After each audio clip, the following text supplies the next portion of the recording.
E aí, galerinha, beleza? Bora para mais uma aulinha aqui de R. Agora eu vou falar um pouco sobre variáveis no R. Não sei se vocês já viram, por exemplo, PHP ou JavaScript, as quais são linguagens que eles são fracamente tipados. Então, o que isso quer dizer?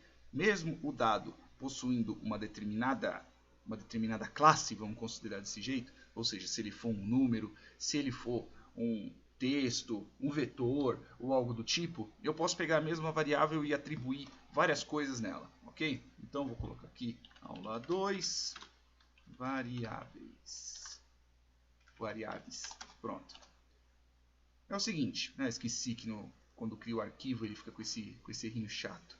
É só salvar como, pronto, aqui, já era.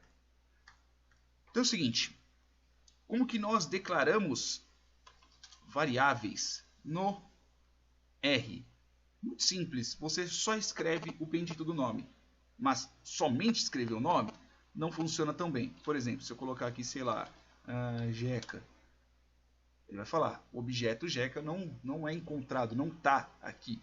O que isso quer dizer? Que mesmo eu só digitando um nome, pelo fato de eu só digitar, ele vai procurar ser uma função ou ser alguma coisa do tipo. Então, o que eu faço? Eu tenho que, por exemplo, colocar jeca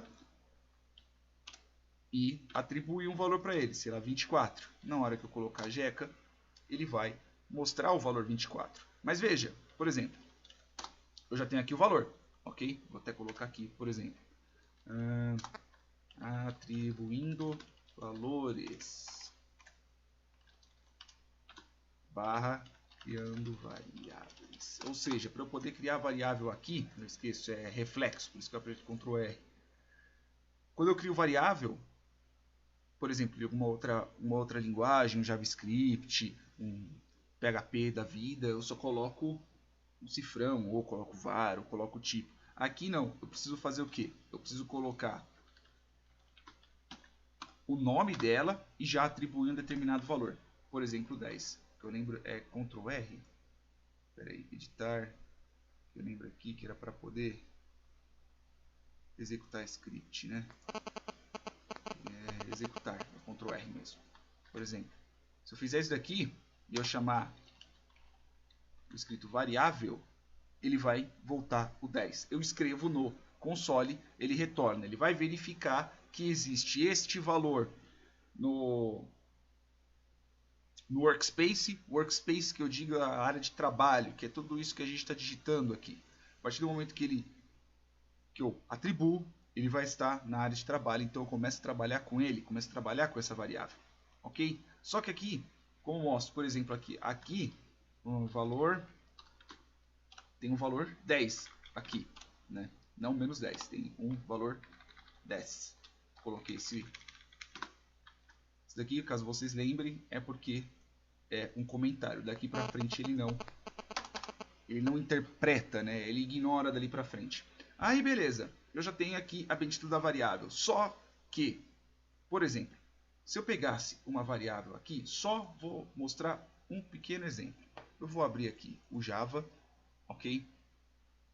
Para poder mostrar para vocês como é que funciona um pouco, pelo menos essa diferença entre Java e o R, ok? Vou puxar para cá. Isso daqui é das outras aulas que eu tinha feito. Estão vendo que a diferença aqui, além do private aqui, ignore, que é só a visualização dele, quem pode ver. Mas, por exemplo, está vendo que aqui eu coloquei boolean, coloquei int, float, double e o nome da variável aqui na frente? Então, por exemplo, eu estou falando aqui, ó, aqui vai ter um número de ponto flutuante, que é esse média. Se eu tentar atribuir qualquer outro valor para esse média, vai dar erro. O próprio Java já fala assim, ô, sem infeliz, você falou para mim que eu só vou receber um float, para que cacete você está me tentando adicionar, sei lá, um texto, uma string? Quando você tem uma linguagem fracamente tipada, como por exemplo R, não tem este problema, né?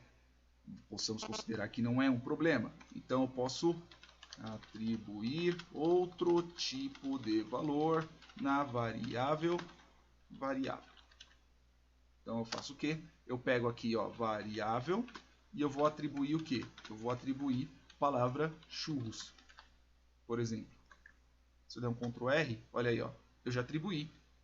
Se eu chamar aqui variável, ele vai exibir a palavra churros. ok? Eu posso colocar que tipo de valores aqui, eu posso colocar praticamente qualquer valor dentro de uma variável, até mesmo um texto que eu baixei de algum outro lugar, um número, um resultado de um cálculo, por exemplo, resultado de um cálculo. Vamos considerar x, eu vou colocar, sei lá, 20 elevado ao quadrado, por exemplo, ok? Posso até executar Ctrl R, ó, 20 elevado ao quadrado. A partir do momento que eu chamar um x aqui, ele vai voltar o valor de 400. Aí, por exemplo, se eu quisesse pegar isso e dividir por 3, vou dividir por 4, vai, que é para voltar 100. 100 dividido, x dividido por 4. Opa, é Ctrl R, não Alt R. Olha aí, ele vai voltar o valor de 100. Então, com as variáveis eu consigo armazenar um determinado valor, eu consigo armazenar um texto, eu consigo criar esse espaço temporário para eu poder usar esses dados mais para frente. Ok? Para isso servem as variáveis e é dessa forma que a gente atribui uma variável. A gente cria uma variável colocando um nome e atribuindo um determinado. Com este daqui, né, porque pelo menos numa linguagem, por exemplo, no PHP, no Java, você atribui com o igual. Você atribui valores nas variáveis através dessa setinha que você está apontando para a variável ao qual vai receber o valor. Beleza? Pode receber funções também, isso eu vou explicar mais para frente. Tranquilinho? Então é isso aí. Por exemplo, se eu chegasse aqui e criasse... Você tem um método chamado C, né? Que é o método que, por exemplo, cria vetores. 2, 3. Ok? Agora, se eu pegasse aqui C e eu colocasse, sei lá, babão. Se eu chamar C de novo, ó,